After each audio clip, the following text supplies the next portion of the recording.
Les BATS. Lèvons-nous et bâtissons. Les BATS. Un nouvel esprit pour un Congo nouveau. Les BATS. Ensemble, réinventons l'avenir. Le ministre de l'Intérieur et Rwanda, Toronuka Toyeba, Toyoki selon Bandeko Mususu, que les M23P va paix qui va revendication dans Bango, Toyeba est-ce que tu vas aboutir na paix ya solo après accord RDC Rwanda Washington, en tout cas Tozongela, nous réflexion na mini. Tokubeta national des malaises à la présidence général Christian Chiwewe, l'ancien chef de AMG, serré à Nolo, dans la prison militaire. Après audition, il y a 2 jours dans la CNS, qu'est-ce qui se passe. Et puis Miguel Cachal, il y a sous-traitance, il y a RSP, Yépé, Azali, selon l'information, dans la CNS, les aussi mbattés. Donc, pasteur Godin Boyi, économiste, l'homme de 15 doctorats, sous la colère, a déplacé mon donc on peut savoir un point d'éviter, mais la place que vous a réservée n'a invité n'a biso. Ma soeur est belé en tout cas, il a qu'à sonner, mais tout au long de l'émission, vous branchez, vous allez brancher, vous c'est déconnecté, vous changez chaîne. Mais avec une bonne pour changer chaîne Tikala Awa parce que émission est aux haute qualité. Je reçois sur ces plateaux le président national, la parti politique Lèvons et Bâtissons, les BATS en sigle. Lui, c'est monsieur Alain Bolodjoa Ibola. C'est avec lui d'être reçu là vraiment Makambo Italie République démocratique du Congo. Namobi Mbanayango, papa Alain Botenanga. Mbote Mekonangai, Mbote Nabalandi. En tout cas, merci beaucoup pour l'opportunité. Bonne santé. Oui, santé, ça va. Bien que le pays va très mal. Je crois que va se rendre compte que le pays va effectivement mal, très mal. Mais nous espérons que la solution est Koya, puis Koya Kalaté. Parce que nous nous préparons en conséquence. Vous avez dit qu'un jour, vous allez appeler à jouer le rôle, il y a solution à Koya. Mais le pays va très mal. Que fait les BATS pour que le pays se redresse? Bon, déjà, nous avons formé, nous avons conscientiser la population, nous avons l'acquis à un peuple congolais qu'effectivement, nous avons une lourde responsabilité. Paix à l'acquis à Bango, fait où ils ont posté les mains. On m'a dit, Badlo, monsieur Zalaga, ma belle Zala, mais espoir, il y a changé de l'économie. Où il y a Bisso, ma belle Zali. Mais l'espoir et le changement des actes.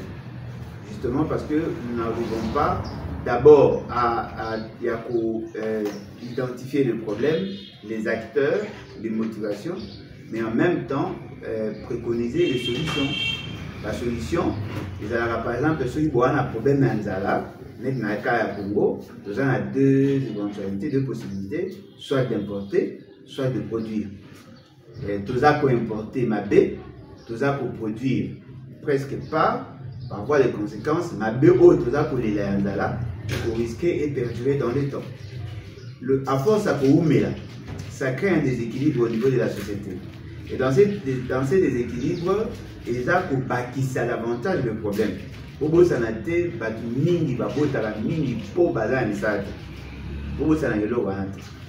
ceux qui basent dans la donc basent dans la condition de pauvreté, ils ont la capacité de prendre en charge. En ce moment-là, la qualité et l'éducation est mise en mal à dans la société des hommes de mauvaise qualité qui éventuellement vont constituer le futur problème. Donc, ils ont pas avoir un cercle vicieux où nous faisons la conscientisation. Oui, ça peuple sur sa responsabilité, sur le fait. Et puis, il y a pour préconiser la solution. Nous sommes parmi les rares partis Oyo, Tolé, Kaka, na TV pour nous conscientiser la population presque chaque jour. Oyo, pour le Bagamon, Arabie Saoudite, a changé chaîne. Pour certainement chaîne, Naïwa, les chaînes à IDFS. Pour Tolé, Kaka, presque partout pour conscientiser. Et c'est ça notre rôle. Très bien. Alain Bolodjoa. Ça c'est bien, de comprendre. Mais les loyaux, tant que le pays va très mal, le pays va très mal alors qu'il y a un accord de paix signé entre la RDC et le Rwanda à Washington. pour la première, au moins du président américain en fonction, Donald Trump, à côté de la ministre des Affaires étrangères, il y a Congo. Mais à Rwanda, pour te dire que Yoko, tu en as sur l'émission, on a le discipline, parce qu'il a été depuis tous ces temps. Mais aujourd'hui, le président américain, tu es à ministre quand même. À la ministre. Les soucis dans les président américain, tes soucis dans la ah, souci à bateau, la diplomatie, en tout cas, tout est préparé. Pour supporter dans le bas, bande de complexés. Moi, président de la République, je suis dans le président américain. Moi, président de la République, je suis dans le les niveaux, il y a considération du pays dans un certain niveau. Et puis, na rehaussé les conditions de vie de la population. C'est ça mon souci. Dans le souci, il y a un pays qui est classé parmi les grandes nations. Et je dois y travailler. Dans ça, là, en sorte que la réforme est initiée, les actions que j'aurais à mener, et mes mamans dans le niveau, il y a considération. Mais quand vous imaginez, puis ça va être dans la période de Mobutu. Ceux qui, ABC, Mobutu, voilà, diplomatie agissante parce que le président de la République, Mobutu, vous a reçu par le président américain. Bon, mais quand on a un contexte à Mobutu. Voilà. Parce que Ponaye, il se voyait grand en Afrique. Okay. Je n'ai pas vu Mobutu se plaindre dans le Bagénon, voilà.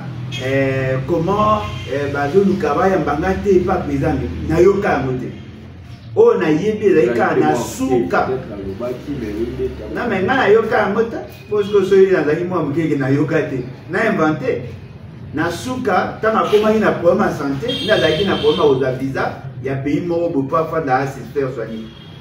Ça je le reconnais. Mais tout le monde respectait Mobutu. Et on va aller au Benga Mobutu, dignité pour l'Afrique. Joseph Kabila, il a été reçu au lendemain de l'accession à pouvoir. Il a été reçu par le président américain. Voyez-vous, il a été reçu. Mais la grande question, qu'avons-nous gagné? Parce que Bissoto a l'État. Bissoto a Félix Sekete. Si on a un complexe, il faut pas y avoir comme président. Ça, c'est lui. Notre souci, il y a qu'on trouver des solutions à nos problèmes. Le coup, on a bango les parce que le ministre n'a pas affaires étrangères a tout un président américain. Mais il anglais américain. Pourquoi ils ont un complexe dans bango? Anglais, ils ont un symbole de l'État. Qu'est-ce que vous apportez comme solution? En ce moment-là, on va évaluer. Parce que moi, je trouve par moments ridicule que tu vas passer à côté de l'essentiel. L'essentiel pour nous, ce sont les solutions que nous préconisons. L'essentiel, là, vous avez un président américain, vous avez un président Congo, un bon président, vous avez un président américain. Et puis, le président américain, là, Trump, vous avez 5 ans de mandat, vous avez un président américain. Ceux qui y ont respecté, attention, on vous appelle un État, on vous appelle, venez ici. Vous savez que tout soutenir Bino Mbappé pour vous faire ça minéré. Ok, allez venez, signez ici. Vous signez. Pêchez aux paroles et pas les journalistes va poser des questions. Vous défendre l'eau où vous signez, vous évitez. Tout ça sérieux, non, mais vous êtes d'accord, vous êtes d'accord. Moi, je suis souverainiste, je suis patriote, je suis nationaliste. Un patriote, quand vous parlez de la paix, tout le monde a une définition de la paix apparemment.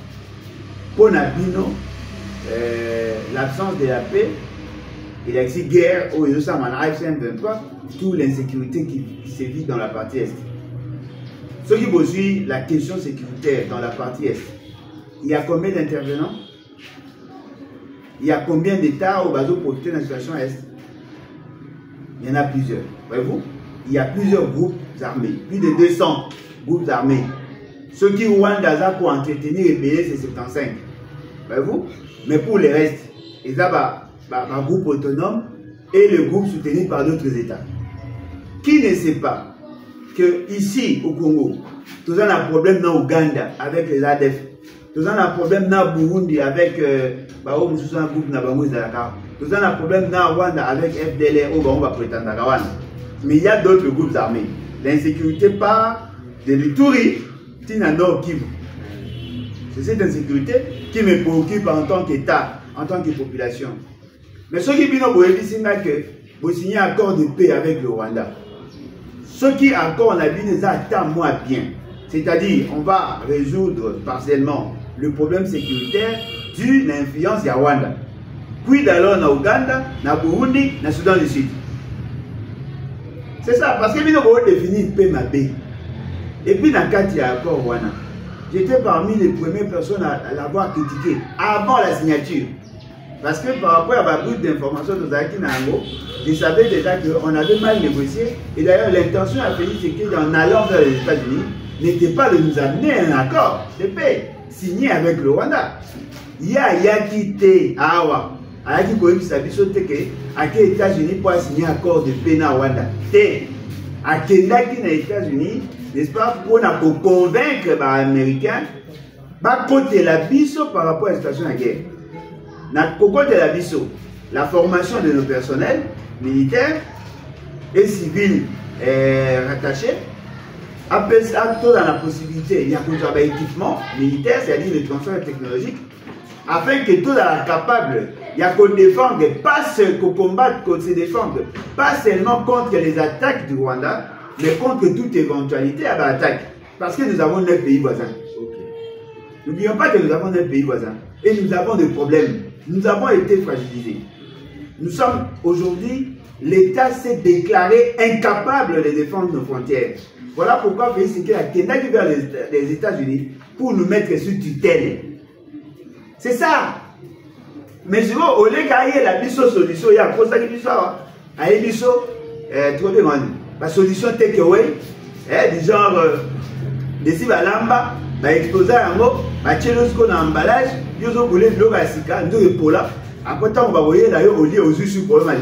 c'est ce que M. Tshisekedi nous a apporté. Accord avec le Rwanda devait être signé à Luanda. Mais signé les États-Unis. Or, en Luanda, ceux qui ont signé un accord en Rwanda, on allait avoir un accord partiellement de paix sans nécessairement toucher à notre souveraineté. Parce que là, nous étions dans un cadre de l'Union africaine. Okay. En tant que telle, l'Union africaine est régentée par sa charte OYAYE. OYAYE le principe, il y a respect à la souveraineté, l'intégrité territoriale comme un principe majeur. Ça, c'est dans le cadre multilatéral. Les États africains allaient nous imposer cette fameuse paix parce que ça fait partie de leur mission. Félix Tshisekedi quitte le contexte wana multilatéral pour nous amener dans un contexte bilatéral où le principe nyonso wana est considéré parce que c'est accord entre parties. Donc vous cédez une partie de votre souveraineté. On cède une partie de notre souveraineté. Ce qui est encore très grave et aberrant, c'est pendant que nous, l'État congolais, nous étions dans l'obligation, n'est-ce pas? Il y a pour soutenir la résolution 2773. Oyo imposaki na Rwanda Longo, sans condition. Si ko tokomi, non, à Rolongwa, mais à Valongwa, et c'est gagné na biso to neutraliser FDR. Ozo mona, o va benga na lingala solo, lingala pure, bolema. Yo okei na justice. Okei na niveau ya OPJ. OPJ a lobby, ndenge zawana, monsieur, au violenda il faut bima. Que nous avons bima kasiko. L'État va se là pour que batinda muto a exécuter. Yo keiko yo kana muto habite. Zalana mo muke, tigana mo muke. Olobola radio ono maleme maleme. Ba bien apana lobola, il faut nous qu'il a mort ya garantie. Yo moko créer ce problème. Non, dites-moi un peu. Si on avait appliqué la résolution 2673, oh bah il ça. Le Rwanda allait poser quoi comme préalable?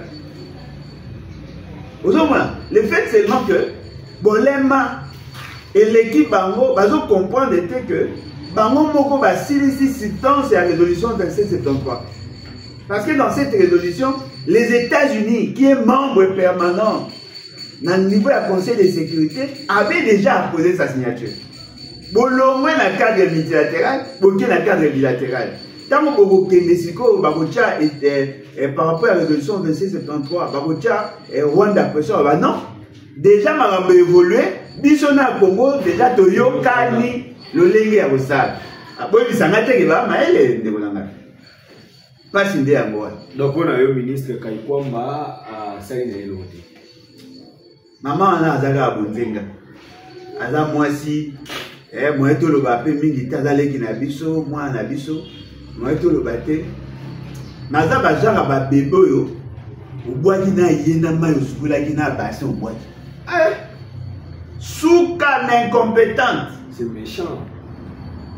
Il faut Aza lisophone, aza anglophone, aza francophone. C'est ça les complexes. Aza atanga en Allemagne, aza maele belé. Et ça est. Au gros on appelle maele tropicalisé maele na hôtel. Et puis na otuna ga. Bandeko baza en Allemagne. Est-ce que tout celui qui parle allemand intérieur? Na otuna bandeko baza en France. Est-ce que mutu nyonso alobaka français aza intelligent? Nazotu na bateau bala na États-Unis na Grande-Bretagne. Est-ce que mututo alobaka anglais? Aza intelligent. Boyo aventure. Na kenda na ba pays francophones na kuta batamaboma na bango balobaka français. Ça c'est vrai. Na kuta bilema bakizengi na bango balobaka français. Eza langue maternelle na bango. Awa na Kinshasa. Bolole pa balobaka linga. N'est-ce pas? Kokanisateur le quoi balobaka linga ndaza maele. Ce n'est pas la langue qui est un mécanisme à jugeage. Non, mais non seulement la langue, mais la femme, les gens disent qu'elle a l'autorité, elle a la détermination. Quand elle négocie, elle ne blague pas. Elle est là, elle pointe du doigt à l'adversaire. Elle ne blague pas, mais elle joue. Blaguer peut-être yono coaché. Elle ne blague pas, mais elle joue. C'est-à-dire qu'il y a d'autres amours, le quoi j'ai à Kebo. Moni Bateau, la dame, elle est intelligente. Hein? Elle est intelligente, mais elle n'a pas une intelligence situationnelle. Au moins, on insiste en élo, on a pas de au moins, on a école psychologique. Au moins, on a école pédagogique. Il y a deux types de compétences.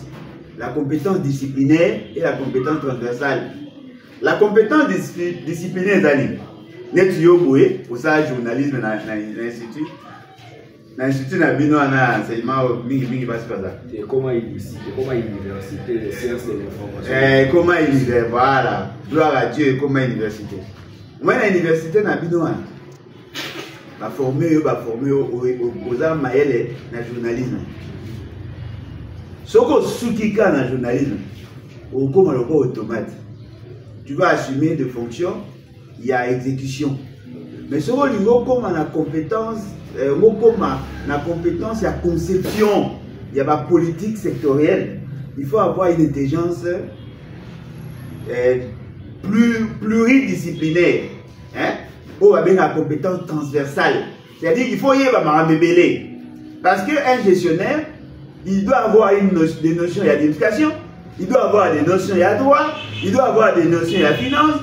Voilà pourquoi dans le système d'enseignement, surtout dans notre pays, le système belge, même si on a le domaine que tout les belés à la fois.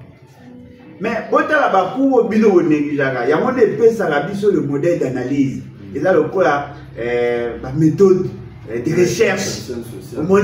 Et là, la recherche opérationnelle.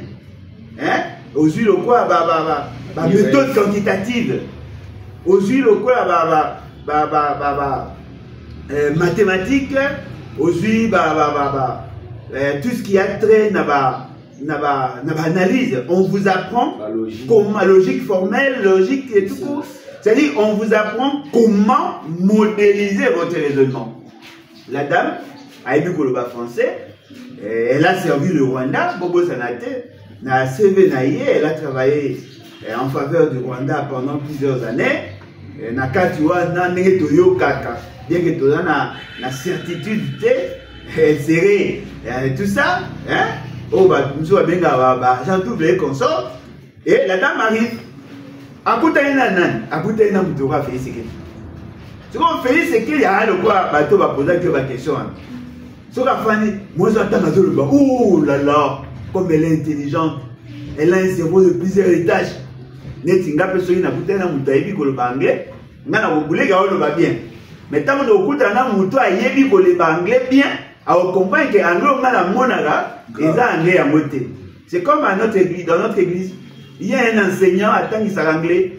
Anglais, on a English for Africa. Good morning, good morning. Oh, il parle bien anglais. Et quoi, arriver un Américain, il y a un moment où il faut éprouver. Un Américain aille dans l'église fouettée. Paf! English for Africa. Interprète. Tu vois? Marambo ya Zoloba.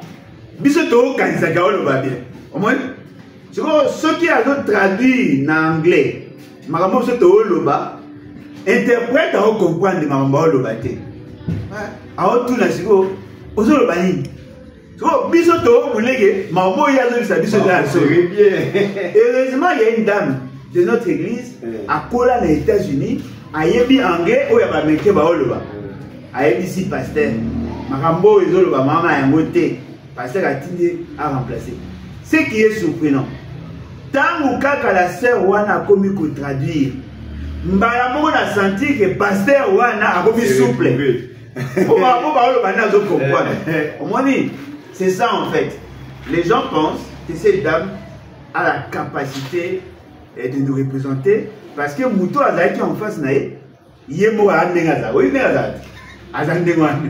C'est bon, il y a un monnaie danger. Or, moi, si maman Ananda qui n'est qu'au représenter Bisson, à niveau, il y a États-Unis. C'est bon, Rwanda vit parmi ses 10 fils à Tindi, ministre naïe en affaires étrangères. Or, ministre naïe en affaires étrangères, apparemment, a yebi rouage. A yebi marambébé, oh, Bisson doit éviter. Par exemple, quand on va tenir à Luanda, votre ancien ministre des Affaires étrangères, il va document, le CONOPS, le concept opérationnel au Bassignac. Lui déjà il avait accepté. Tu comprends quand on a commis, il dit non, il y a qu'un signal. Mais oh, il habite au diable du Maki outil Luanda. Oh, il Maki na Nairobi. Oh, tout ça. Le gars paye à Sali à signer. Maintenant, qu'est-ce qu'il fait? Ah, on a gagné. Ce qu'on fait, c'est qu'il y a un mot.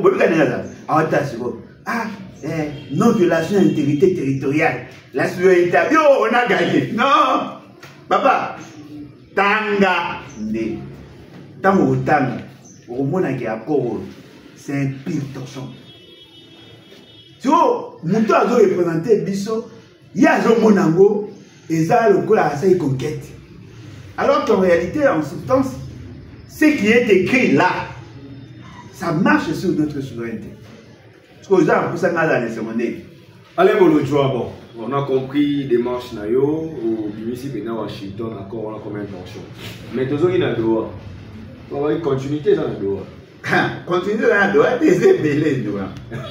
Continuité dans le Doha, les ministres comme Zakuna, les ministres, même à Taïde Pes Balobi. Bah réveiller Kabila et sa bande, malaki na projet à balkaniser Mboka, ça fait 8 ans. Et bah qui sont pour la revendication dans la République fédérale du Katanga, la République du Kivu, ils ont déjà ma planification à Bango, malheureusement, tu sais qu'il y a un chaos, bah pour qu'ils les soutiennent, bah pour avancer, ils sont essoufflés. Et maintenant, photo c'est là, Makambu, il y a Doha. Alain Boulodjoa, Doha peut nous donner quand même un espoir comme ça. Je comprends pourquoi. Bon, je comprends déjà pourquoi le développement des PES, parce qu'il y a un système à raccourci.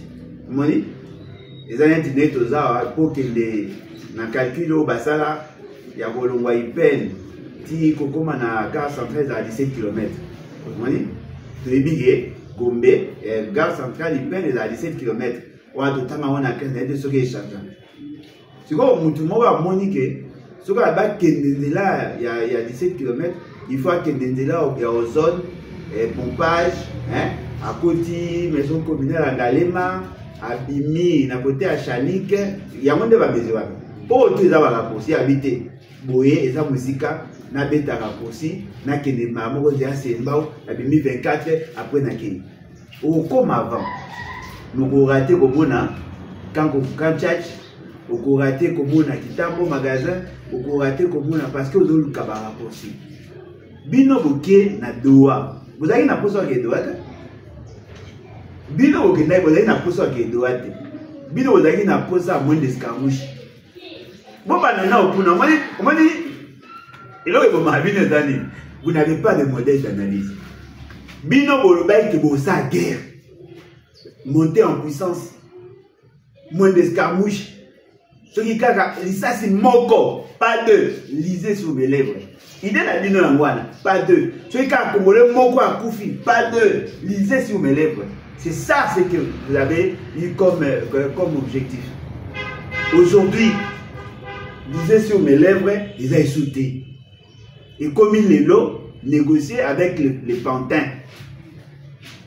C'est bon, ceux qui vont changer de position.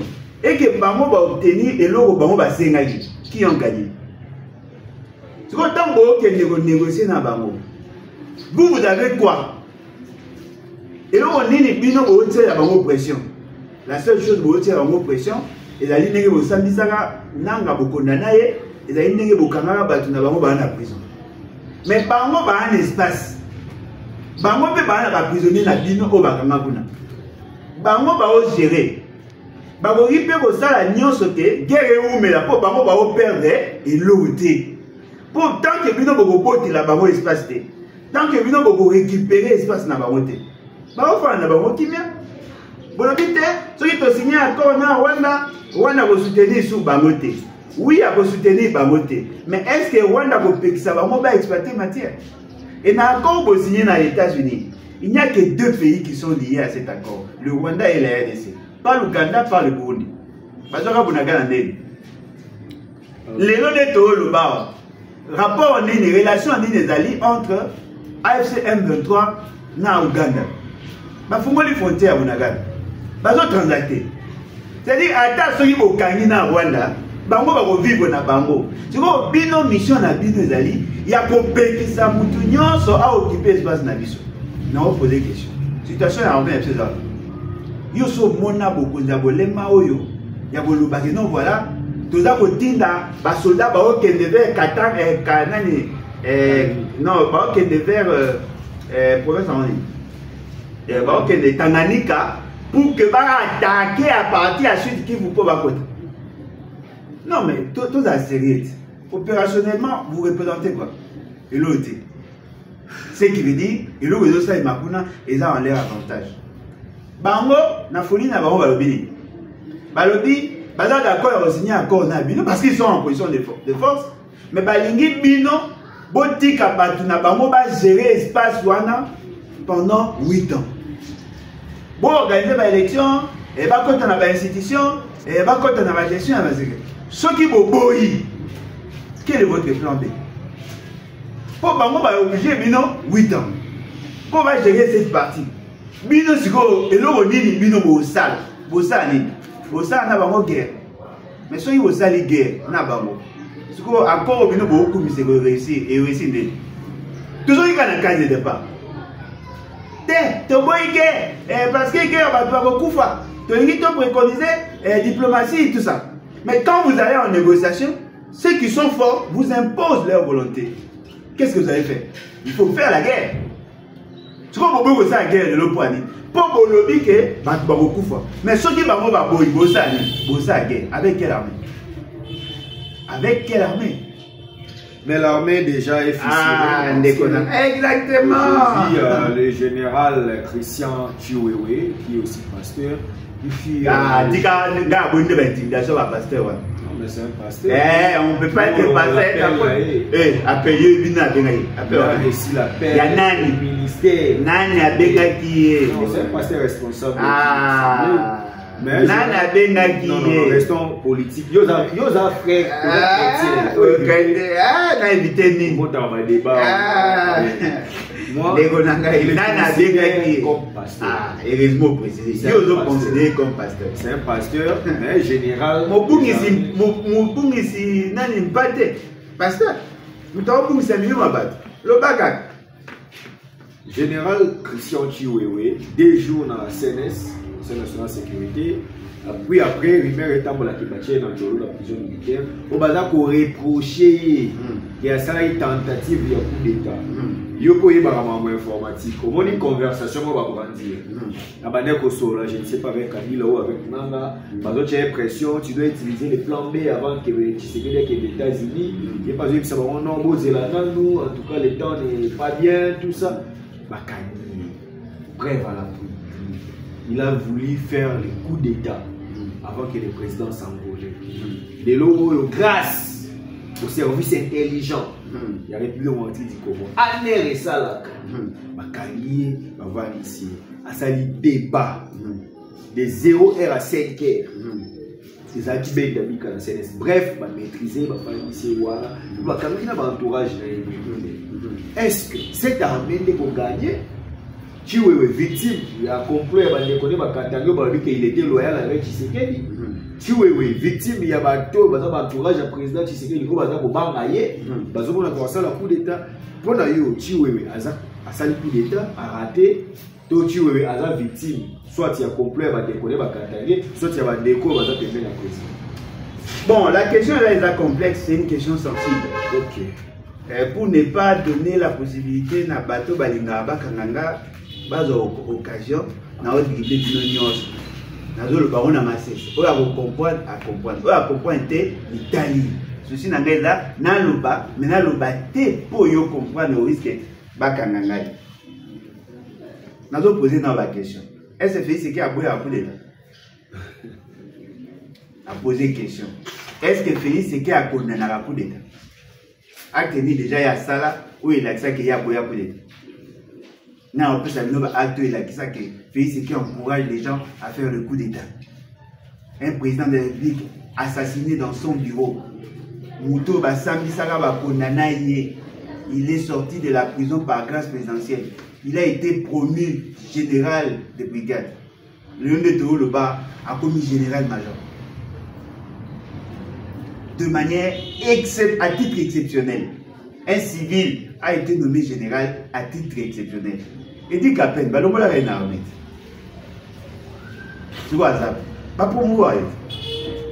Tu vois, on a, en tant que moutou à s'intéresser à moutou à moutou. On comprend, Félix qui veut encourager le coup d'état. John Chibango, Bakanga il faut avoir tenté la vie d'un président en fonction. Il a été promis. Message des alliés. Bossala mo mingi mingi pour les amalam. Pour ceux qui moi a fini voisin. Et que yo au sombele discute pour a fini voisin. Il a dit continue. Finga ka les c'est bien. Même vous la refinga yo kamande. Tiwe a comment général Ndé, a comment chef d'état-major général Ndé parce qu'il avait trahi Kabila. Il avait trahi Kabila. Tant que ça va à FCC cash. Il semblerait que la sécurité a fait ce qu'elle a été assurée par lui. Parce que la garde républicaine, il semblerait qu'il n'y ait pas de problème à l'époque. Parce que il semblerait qu'il y ait une intention à renverser ou à le fait c'est que ça a sonné. Et puis ça a une possibilité, il y a beaucoup de réunions à faire à promouvoir de manière miraculeuse. Général-major, général de brigade, général-major. Général-major, lieutenant-général, chef d'état-major général, de manière miraculeuse, en 3 ans, 4 ans, a gravi l'échelon de manière miraculeuse. C'est ce monsieur qui a eu à gérer les opérations militaires. Timbo Ekoya, c'est lui. Pourquoi ça n'a été tant il était là, mais il a été en général mal. Après, il est pour continuer à s'aller surtout. Il n'a pas su gérer.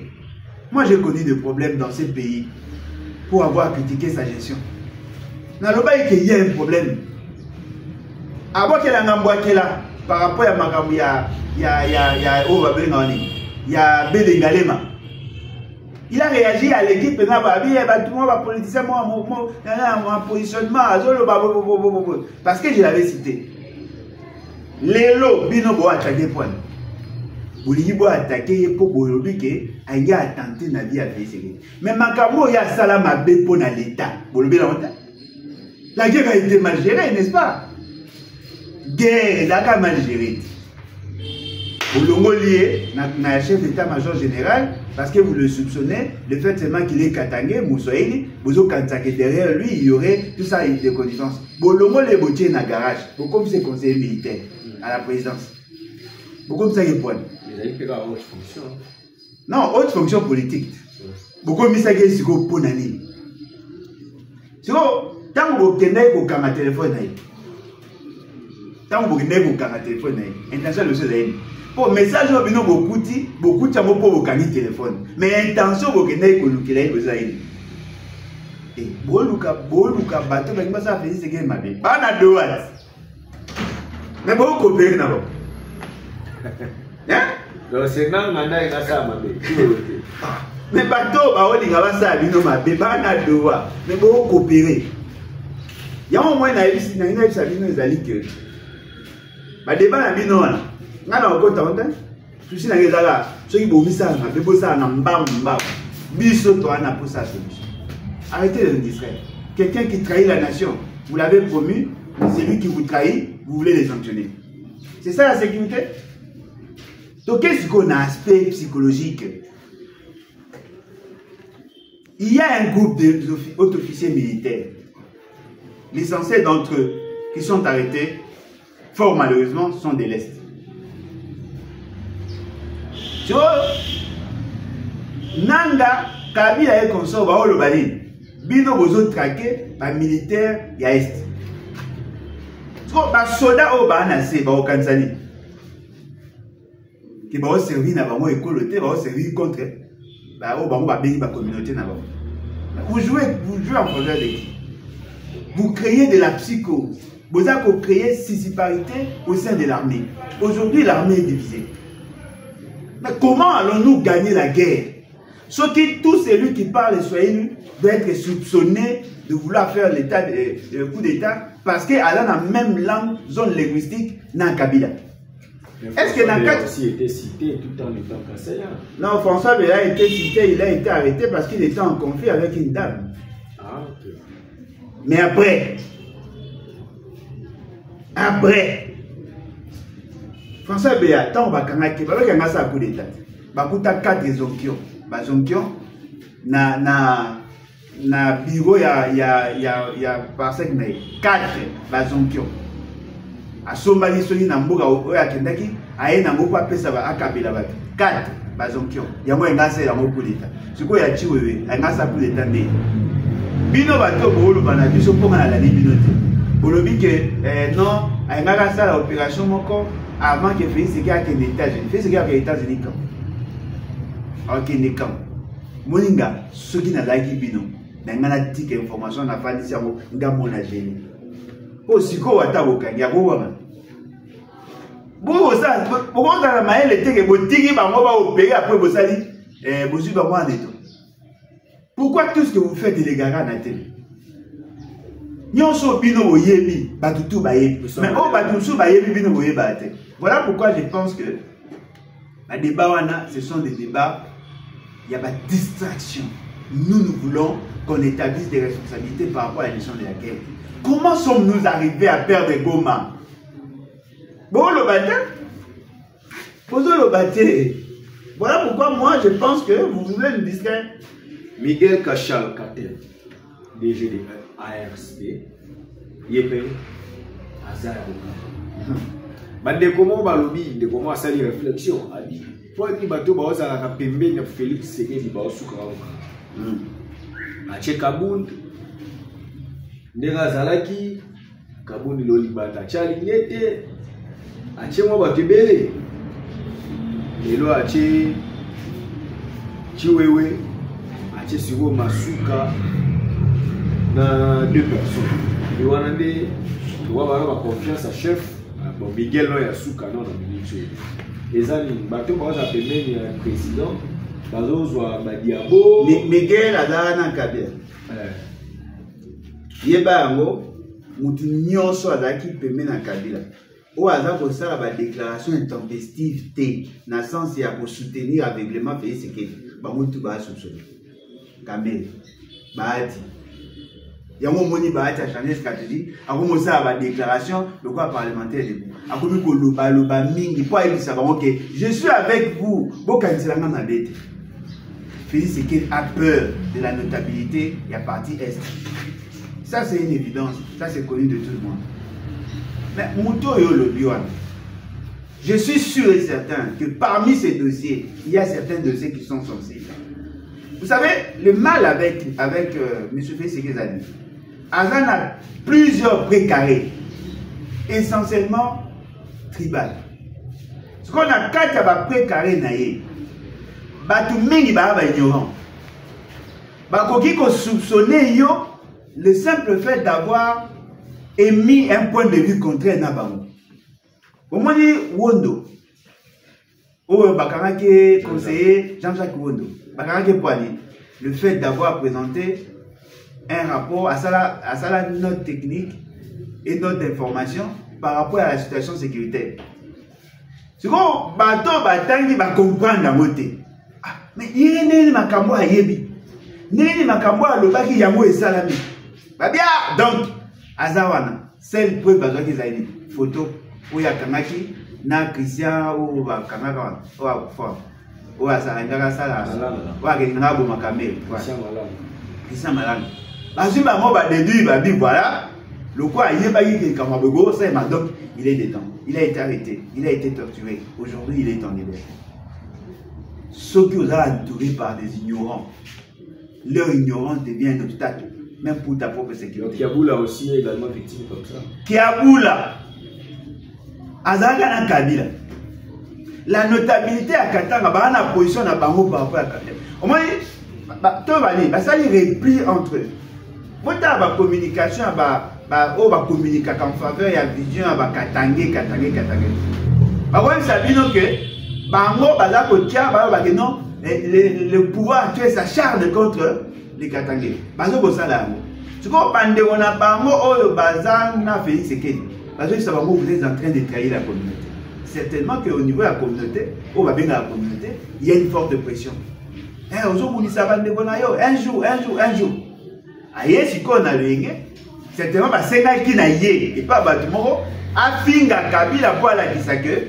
Il n'est pas avec Kabila. C'est ce qu'on avait fait au petit frère de Nanga. Comment dit? C'est quand il y a yé, Liboso n'a pas Katangé. Moi, le bafé, voilà, Kabila c'est l'ennemi. Pour qu'on ait un problème. Aïe, ça, Kabila, Anan de Bonabiso, Nanga de Bonabiso, Togo Solola, tout ça, non, Wande Ballon. Bazui, Ago, Basibisi Ago. Mais là, on a une idée de nous. Allez voir dans leur propre vidéo. Bango pe baloba. Bango pe baloba, même chose. Kabila tel. Non, Kabila tel. Babinini. Bananga, tout ça, ba pantin. Tout le molato s'est débarrassé dans Nakagame. Na bango to yoka. Tango babandaki makambo ya dialogue na bango na Luanda.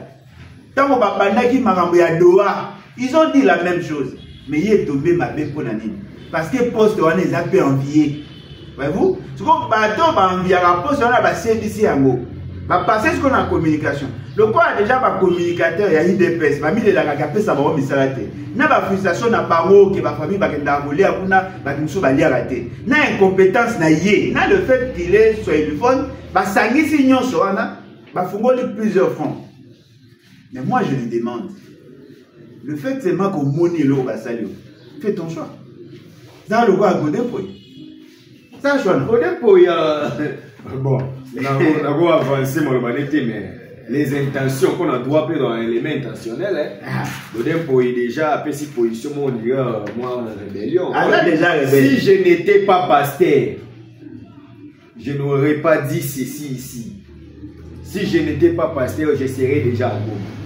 De Nagoma, on a passé par Goma. Non, c'est-à-dire, pour Nagodé Poyi, Aza déjà rebelle qui pasteur était et la question du pasteur était Aza déjà l'éternel les dans banda la boy gotika ah tu as boy gotika mais Aza déjà rebelle quand non mais effectivement c'est nga on a vu ce que n'a condamné totalement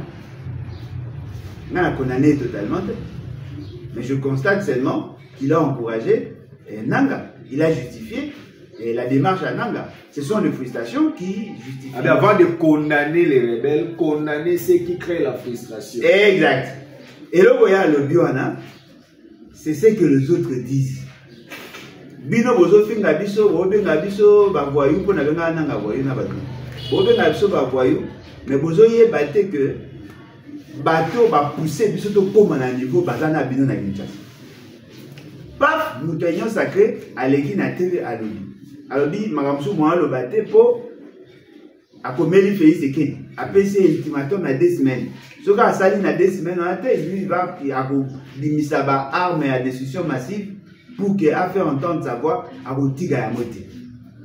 Prenons ces faits là. Toi analyser en de manière profonde. Yann Bosso, quelle est la motivation? Une décision unilatérale qui a été prise pour casser sa maison. Webina Wezage. Ndaka Wezali na entrée à l'Evert na Andelo et Bimarapo qui est la station ma campagne. Il y a une avenue là, en terre, na point. Depuis nga na koma ipenda waneza. Habite depuis 1960. Nga na koma en 1885, ndako waneza la wana. Ndako wana neto ndako bomba na kala na 2006. Donc bomba nani nani pasteur mususu obo tout na ga pasteur. Nani pasteur wa Lubumbashi o Lazara na Kinshasa na venir ya Gombe ao na Gombe kuna Tedongo yi. To na ko bomba ye kuna parce que tant ba kataka sentinelle na le bo ba boma mutu mona na ndako na ye. Biso ni kana ko zai na oli na ko. To wola sai na ndako wana. To tambo ina ebo titi to wola sai wana. Anola wana. Ndako wana ezalaka déjà. Certainement il y a sombre. Mutumo wa fandi a décidé à Bougamo. Ce qu'on a posé question, est-ce qu'il y a une inondation ça?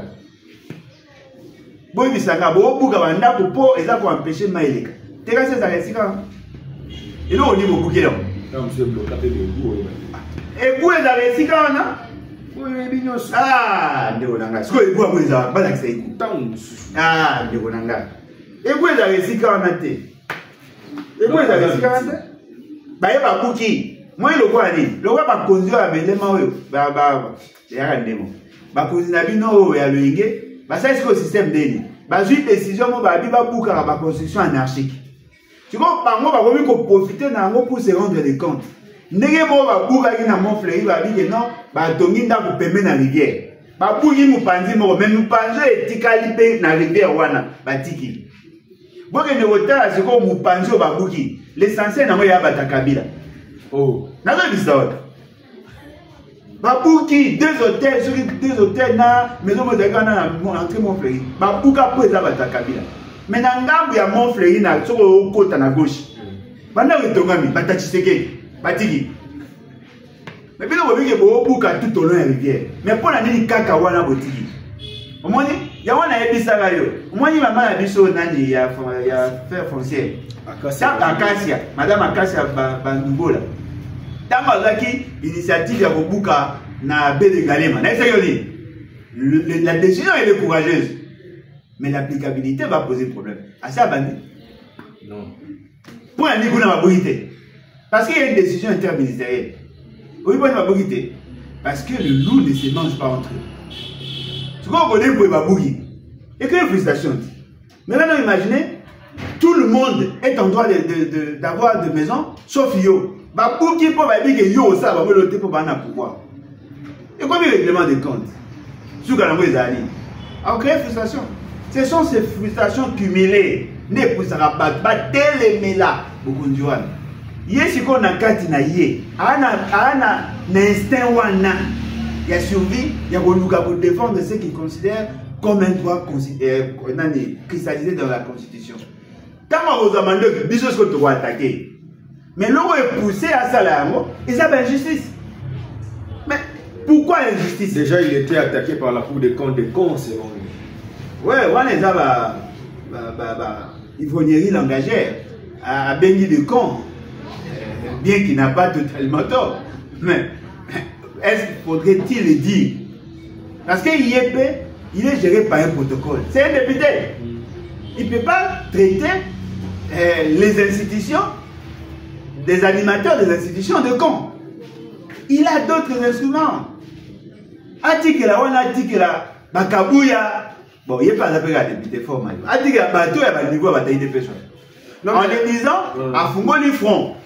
Ce qu'on fait, c'est que le quoi lundi vidéo wana a traité l'institution mort de camp. Protocole il y a Félix Sekedi et ko pekisa ya ayamba. Pour cela il y a milliers à répondre à la demande à hier, il a dit que à violer le principe il faut protéger l'institution. En ce moment-là, de côté d'engrenage, ne soyez pas surpris qu'un jour à comme rebelle. C'est ça là le contexte. Et si on l'arrête, les Amabés? Non, mais si on l'arrête, on va l'arrêter pour avoir fait quoi? Pour avoir émis des intentions et aucune des rébellions. Oh, à l'objet Soki. À l'objet que Nazo. Bon, Soki. Ils veulent vous montrer seulement dans une approche pédagogique. C'est dans ce genre de faits que l'on crée des frustrations et qui conduisent inévitablement la rébellion. Avec ce genre de choses, la paix pour le Congo n'est pas la paix au Congo n'est pas pour nous. Voilà pourquoi je vous dis, il n'y a pas de paix sans justice. Il n'y a pas de paix sans justice. Les injustices. Ne vous pas imaginer. Moi, je suis co-héritier. Il y a bien, il y a Bouloteur qui fut un commerce. Il y a la province, boutique va gérer et tout ça. Après, dans ce cas, je gérer ma vie. Je me suis décidé de réhabiliter ces maisons. Paf, une maison, net kanda ou negezabo. Et ça, la structure n'a pas ici. Molingi, au bouka, mur ya chambre, au sanisa des chambres comme un moro sa toilette. Na 4. Mais moni, fissure, moro eza makasi liboso andako. Ndako eza mubimba. Mais une partie dans la fissure. Au bout qui partie wana puko tonga mur ya sika po fissure wana et ko ata soko bambi aussi mbate.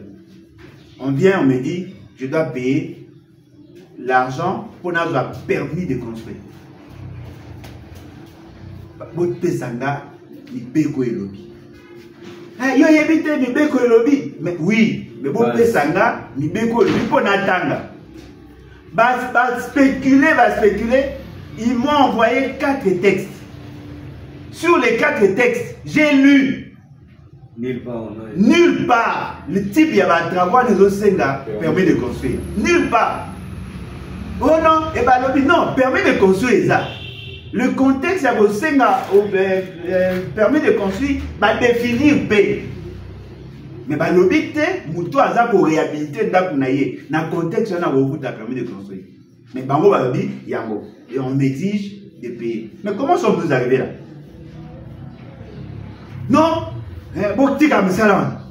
Yo nano tika misala. Oh, mais ministre de l'urbanisme habitat n'a pas suivi ce ordre. Yem t'a pas suivi notre ordre. Yem t'a la gechasa. A pas suivi ce ordre. To pekisa misala. Bon pekisa misala kaka olo benyoso. Oh makamu soane taliote.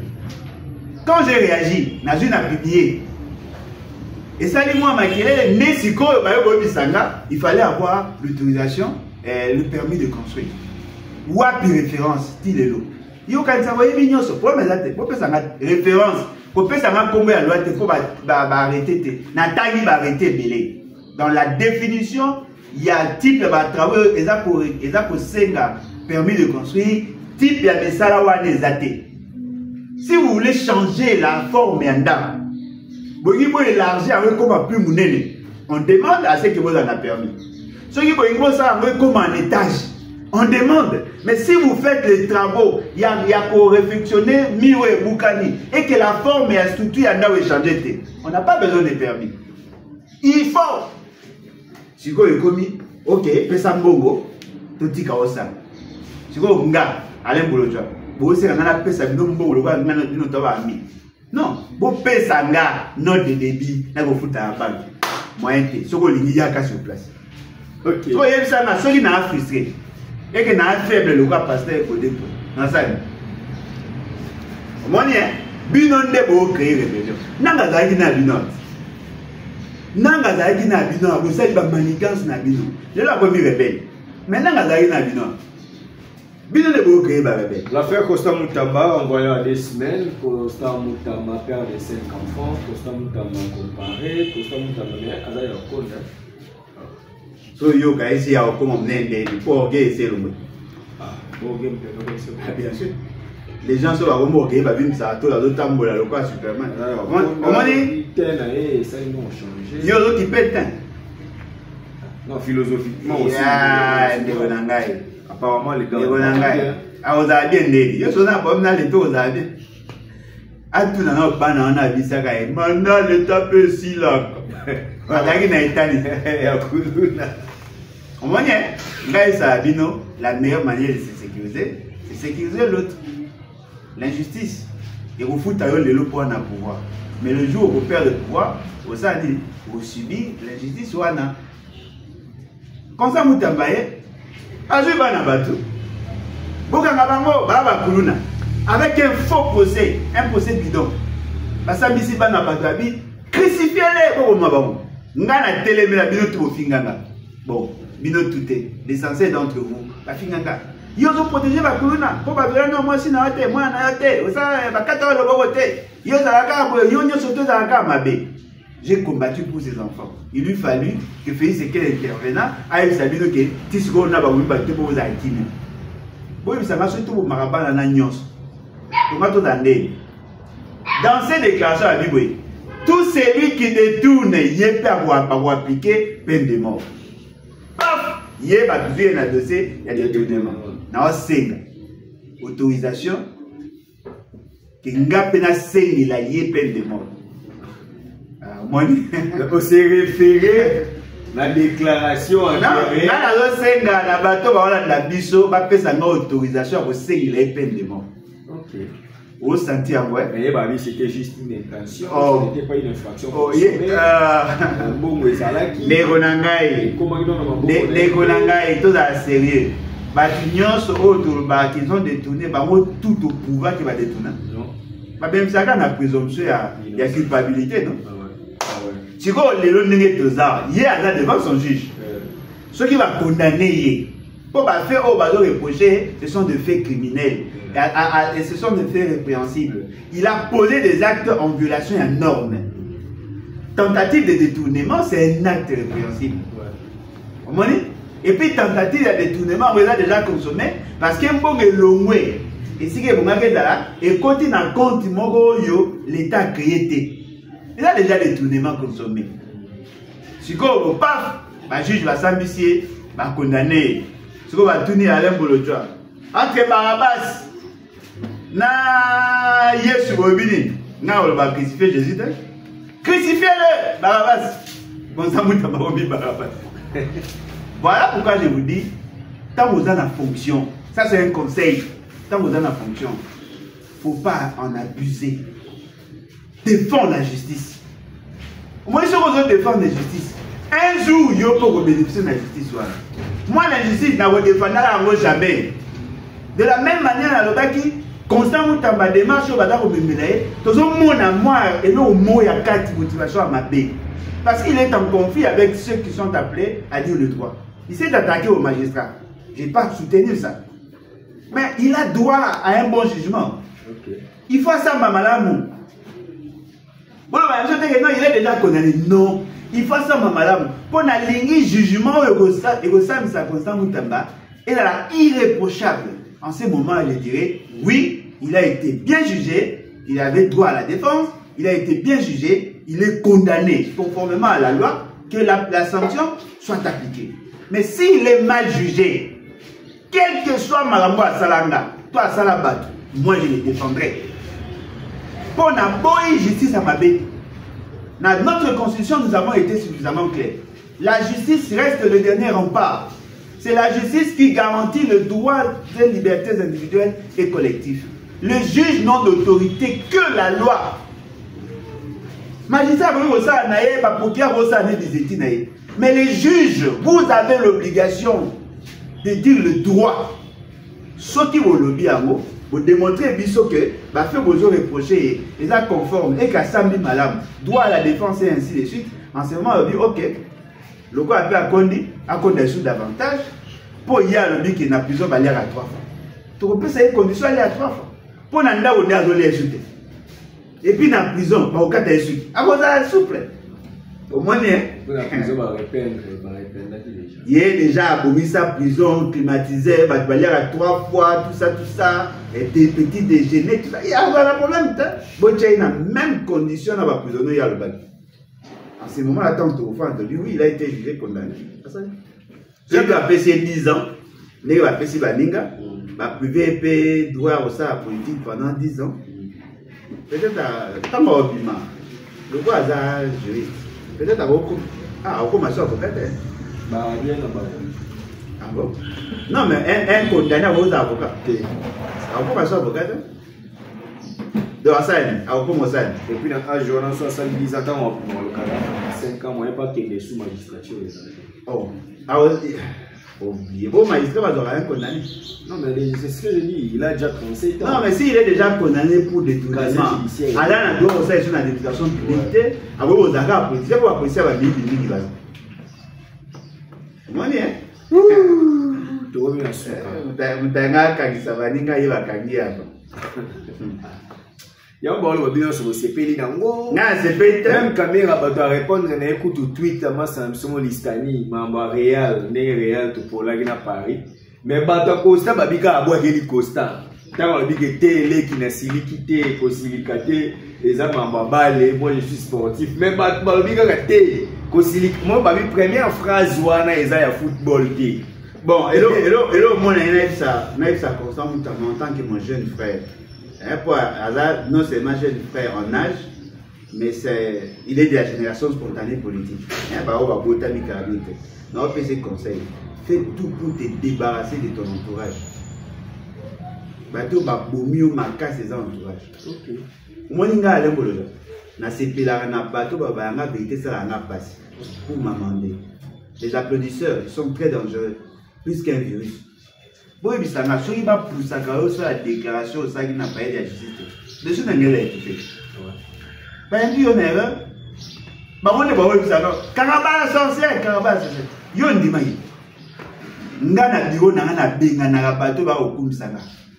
Na posa obisanga, osa l'analyse de manière objective pour que permettre na la bonne décision. Moi, un politique, déclaration ça qui n'a pas eu de justice. Nga, Alain Bolodja, assumant de fonction, je ne le ferai pas. Ce que ça la monter, fais ce qu'il y a protéger. Mais le gros ça la maison obligé pour abandonner. Pour ce gars sauver à bonne justice. Très bien. Ça devant un dilemme. On y est là conseiller. Caméra dit dans tes engagements. Non, on a créé par pour rien. Dans la politique, on a la réelle politique, il faut chercher des alliés. Faut pas voir comme on a donné politique va soutenir. On a attaqué Caméra. Qui sera ton qui peut être ton allié? Nani? À part partir local, na Manixi Nani Moussou. Voilà. Vous avez belé, vous avez entouré na bateau ba oluka ba mbonga olia. Na yina tout nos questions mon père administration. Ministre affaires foncières. Madame Akassa Bango là aussi pour changer l'administration de l'école nationale à cadastre et des titres immobiliers et nati. Pourquoi ba agent il y a affaires foncières ba yaka et pas na yana memo pour acquiser bateau bazaki wana ke ba na ki penza ko ça bien té bazolia ba mbongo place école les arts, place wana bacha yango location ya ba friperie banini donc bon wana on les compte dans le trésor public et compte raté. Non seulement ça, lokola moto bacha ki DG ala ressortissant INBTP des fois décourager ba étudiants pour leur dire que awa ce n'est pas diplôme les arts en valeur té pour que les INBTP de créer une frustration au sein de l'administration et affaires foncières. Ba yé pas na yé comme arbitre. Il peut être malandeli, a vu ba grief pour l'équipe wana ezalaki, ayoki ba mona libosa kona li ba agent. Mais tant ayoki ayo comprendre que la confrontation, ba agent ne ba na raison. Elle a changé administration. Changer l'administration, c'est-à-dire? Non, c'est-à-dire non, elle a nommé. Provisoirement. Elle a non, bateau wana bazaki, elle a la compétence il y a nomination na yé. Non, mais à nommer provisoirement, mais à nommer définitivement. C'est-à-dire à nommer directeur général Moussoussou. À procéder à la nomination à l'école. Mais action disciplinaire, il faut m'amaginer. Non, là, je n'ai pas la suite. Il faut action disciplinaire. Ce sont des agents de carrière. Il faut qu'il y ait action disciplinaire. Ils sont restés dans la case. Il faut qu'il y ait une action disciplinaire. À partir de Yawana, va traiter dossier cas par cas, on va sanctionner. Parce qu'on ne va pas sanctionner car on a sanctionner. Si on a un pouvoir, il y a nomination, il y a suspension, il y a révocation, ça c'est autre chose. Mais la procédure est à respecter. Pour ceux qui procédent à respecter, on va attaquer les décisions à partir de la procédure. Voilà, c'était ça. Et ici, c'est M. Nabisso. Est-ce qu'à un moment où on a la ligne, le député n'est pas ministre de la Finance? Au sein de la finalisation de la travaux et la construction de la c'est vraiment capital parce que les faquines ne sont pas ça. Ah, il faut plaider, il faut ça, plaidoyer, et pas ministre, c'est pas financer. Après, il faut qui est là, oui, mais si vous avez un temps, après, si vous avez 5 minutes. Le ministre a promis que quand on décaissait bon. Alors décaisser bon, on va respecter chaîne à dépense, on va respecter les examens. Après ça bouton à la censée. Après ça va débiter. Ouais, c'est bon. On va faire apprendre les lits après. Non, mais c'est bon, il faut voir comme ça va bien. Ce qui va prendre ici de là, tout le monde va bénéficier. Parce que moi, et là, au mot des après ça, na moi ndam na yebi. Sans de là, mbogo et bomate. Ok. Sans de là, mbogo et bomate. Vous imaginez que yo mutu za na Kinshasa, vous avez une peine pour que les gars s'entendent 2h30 d'aller, 4h na retour. 17 km. 17 km. Pour où mais la raboko embouteillage ça dit na moi ba mabulu na nani batu faut respecter normes. Mais il y a dans d'autres cieux, dans d'autres points dans ces pays, nous avons ça 1 mois. Pour ça à 200 km pour les arrêts. À Tamboli, à Kiti, à Jumoto, à Tamboli, à souffrir. En ce moment-là, le coût, il y a des produits essentiels, et ça, pour matin, pour manger là. Or, ce qui est ici, là, fluidité ou ça joue sur l'économie, ça joue sur le prix, ça joue sur le pouvoir d'achat, ça joue sur l'accessibilité à la locaux, et ça facilite aussi la sécurisation. Pour te faire de guerre, parce que la voie d'accès est dans ma baie. Mais là, on imagine, l'État congolais est dans l'incapacité d'opérer.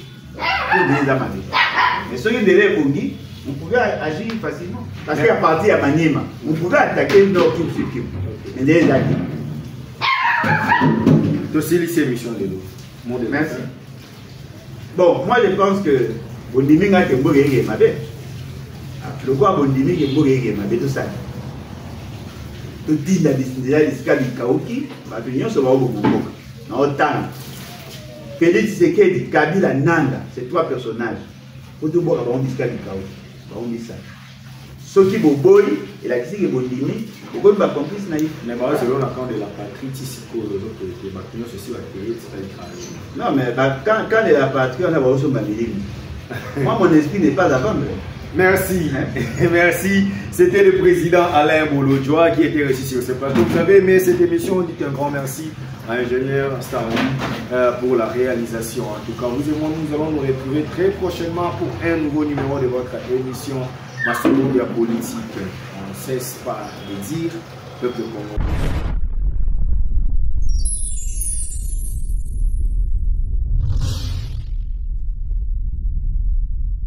Les battes, lèvons-nous et bâtissons. Les battes, un nouvel esprit pour un Congo nouveau. les battes, ensemble, réinventons l'avenir.